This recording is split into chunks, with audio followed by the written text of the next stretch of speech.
Chelsea Football Club, the fans are sick and tired. We're sick and tired of this transfer news because the reality is today's video, Nkunku deal looks off according to the Bayern sporting director. Matthias Tel looks set to be staying at Bayern Munich. Chelsea are in emergency talks with Adeyemi just in case we need him. What kind of world would we need Adeyemi? Furthermore, Cassidy and Viega, well, they look to be heading outside of the door and leaving Stamford Bridge ASAP. Oh, and Tosin and Disasi are not rated by Enzo Maresca. He would want them both to leave. However, we've got interest for both, so happy days. One of them's broken down, the other one, they've got one of our good friends in Brighton admiring for him. So it's a jam-packed video today. Genuinely, we have got a lot of news that you need to know, not that you would want to know, because there's a lot of this I don't want to know, purely based on the fact that I don't like this news. But it is what it is. We'll get into it. First things first, support the channel. Hit that like button. 1,000 likes goes a massive way.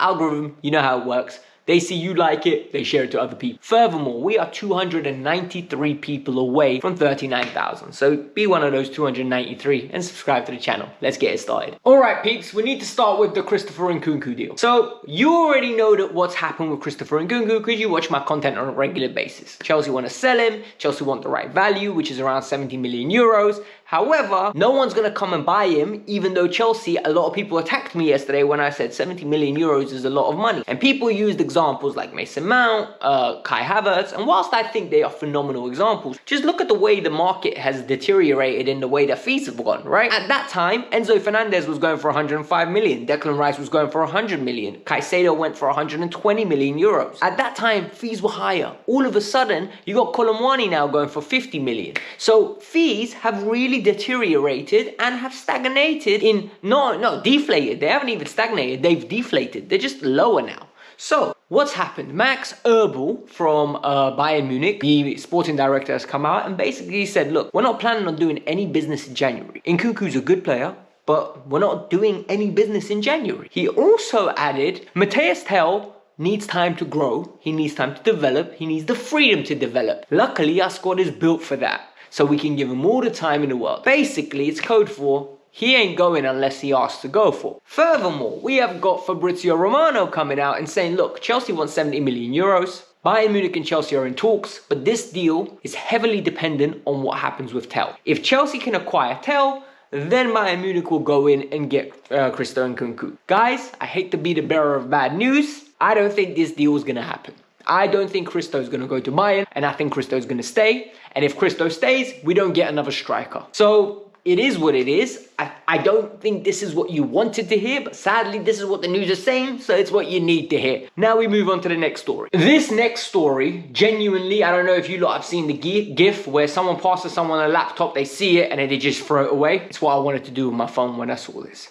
Because this is the type of business I don't like. This is Keenan Drewsbury Hall. This is Tosin and Disasi. This is stopgaps that we're going to try to get rid of in a few months or even a year or two. It's something that Chelsea don't need to do. And in this case, it's Adeyemi. For those of you that don't know who Adeyemi is, it's Karim Adeyemi that plays for Dortmund. His goal return, on paper, I looked at it today actually, it's kind of decent. Like for a winger, he's had one good season, another mid-season last year. This year, he was scoring goals. I think he's got 5 goals in 11 games this year. Prior to that, I think he had 9 in 34 and he had 5 in 28, if I'm not mistaken, right? All in all, it's a good winger's output. However, his injury record, horrible. He'd fit right in with the Chelsea squad. So straight away, I don't want it. I've watched enough of him to know this is not a technically gifted player that, in my opinion, would work against low blocks well enough. His skill set really suits the Bundesliga. There's spacing behind, you need to be physically strong, and kick and run. I don't think he has what it takes to join a Chelsea. I understand that they want to acquire someone to assist by scoring goals from the wide area. This isn't the guy. Luckily for us, Matt Law came out and said, look, Chelsea have a list of attackers that they're really keen on. Adeyemi is almost a loan option if nothing transpires and nothing works out, just bring him in on an emergency. Don't do it. Genuinely, don't do it. If I'm Chelsea Football Club, I am not sanctioning this deal under no circumstances, and I'll explain to you why. He's the type of player that comes in, he's a loan player, you have no intention of signing him. Straight away, he's playing to prove to stay rather than Enzo Maresca's playing to develop. Number one. Number two, You have Joao Felix that can do the left wing job, and I promise you he is better than him. You also have Tariq George, who you could give the minutes to, and we'll find out what level of player he is. You also have Jadon Sancho, and you have Pedro Neto that can play on that side. Yeah, I just gave you 4 options. We don't know what's going to happen with Misha, so please do not go and sanction a deal that none of us are going to be happy with. We're all going to be looking at him. We're going to say he's a bum that's not good enough for us, and we're going to get frustrated, and it's going to get disrespectful because it's going to be like, oh my god, you see the sporting directors don't know what they're doing, and everyone's going to moan. So let's not do this. Let's not do this dance. Let's be mature fans and mature directors and mature owner group. I'm trying to save you money here. Like, do you know what I mean? It's not my money, but I'm trying to save you money. This next story really irritated me because essentially what happens on this channel is I say something, I get laughed at it. 6 months later, what happens is people say, oh, you know what, low-key, you were right. The only thing that hasn't worked out with is the Victor Osimhen deal. I said we didn't need him because Jackson was going to score a shit ton of goals. However, Nicholas Jackson hasn't scored a ton of goals. So the reality is, I might have been wrong on that one. But, and this is where I am really frustrated. Tosin joined Chelsea and he came on a free transfer. We gave him a beautiful wage. It was a very lucrative move for him. We gave Disasi a great wage from when he came from Monaco. One of them cost 42 million euros. The other one was a free transfer. Great. If you're signing Tosin for a FFP move, fair enough. However, it's coming out now that Enzo Maresca, according to The Athletic, doesn't rate either one. Enzo Maresca didn't think either one was good. So for me, the question is, if you don't think either one was good, why are we shoehorning players into his squad, yeah? And forcing him to have to play them? Why was Trevor Chalobah moved to South London from West London? When the reality is, Trevor Chalobah now has been recalled and we have interest in both. And I'm going to tell you that the interest in both is. Number one, Tosin Disasi. Well, at this moment in time, he's got interest from Brighton. According to the Daily Mail, and the reports are, I think it's Kieran McGinn or someone, I don't know his name. But the reports are coming out that Brighton are very keen on the player. They are interested in acquiring his services and bringing him to the Amex Stadium. Firstly, if this is real, sell him. Genuinely, whatever it is, 10 million, 15 million, sell. I don't think Tosin adds much to this team that we are going to cry about. People are going to say, yes, he's got experience, but look, I think we have ample amount of cover. Like, we genuinely have Chalobah, we've got Fofana, who's injured, granted, Joshua Chempong, and Selmino. That's 4 that can play on that right-hand side. Badiashile, injured, returning in February, and you got Colwell. You don't need Tosin. If the money's there, sell him. You're going to regret it in the future. Furthermore, and this is the big one, Disasi. Juventus don't want him. Fabrizio's come out and said, Juventus are not interested in his services. We've got Villarreal that are still interested in him. I think he thinks he's too good to go to Villarreal. And this is a problem now. Because now, where do you move him? And I told you guys this yesterday. We keep hearing Champions League clubs. We keep hearing top clubs. Big admirer. You ain't getting no names. Genuinely, you're not getting no names of these big admirers.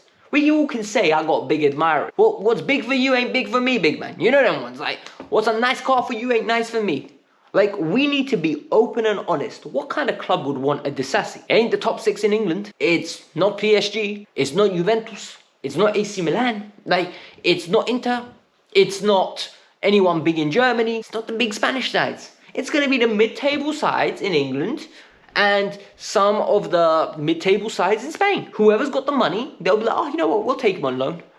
Stick in an option. We ain't giving you an obligation because that's Disasi's level. So now we've got another asset, in my opinion, that we're going to have to just get out the door. And it's annoying, but it's something that has to happen. The final piece of news is an interesting one because Fabrizio's back now with Cesare Cazadei. And Cesare is a player that you guys all know. I think he's a good player. I think he'll go to Italy, have a great career. If Scott McTominay is playing in the Conte team and contributing with goals and assists and physicality, Cesare is going to be just fine. You know what I mean? Like, he's going to grow into his body. He's combative, good runs into the box, good striker of the ball, good in the air.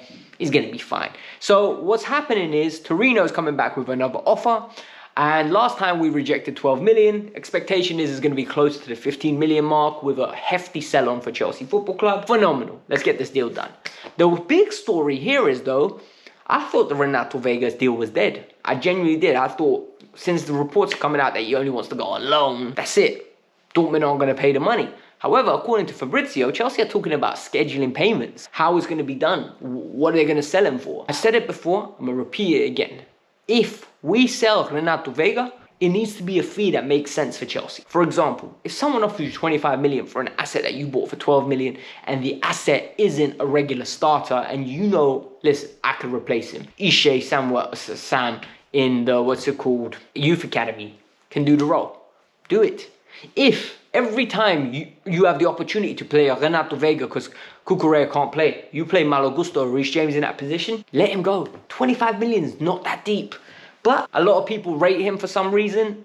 I think he's a good steady Eddie. If he stays, happy days. If he leaves, so what? Who cares? Genuinely. It's like if Tosin leaves, who cares? If Disasi leaves, who cares? Like, these players are not the make it or break it players. We need to care about the first team. Get me a striker that can compete with Nicholas Jackson in this window. That only happens if we get rid of my boy Nkunku. Because then the money comes in, we got more wage bill. It's a sticky situation. But you guys made it this far. Hit that like button, subscribe to the channel. And like I said, 297 away from 39,000. Help your brother out. Peace out. I'm out.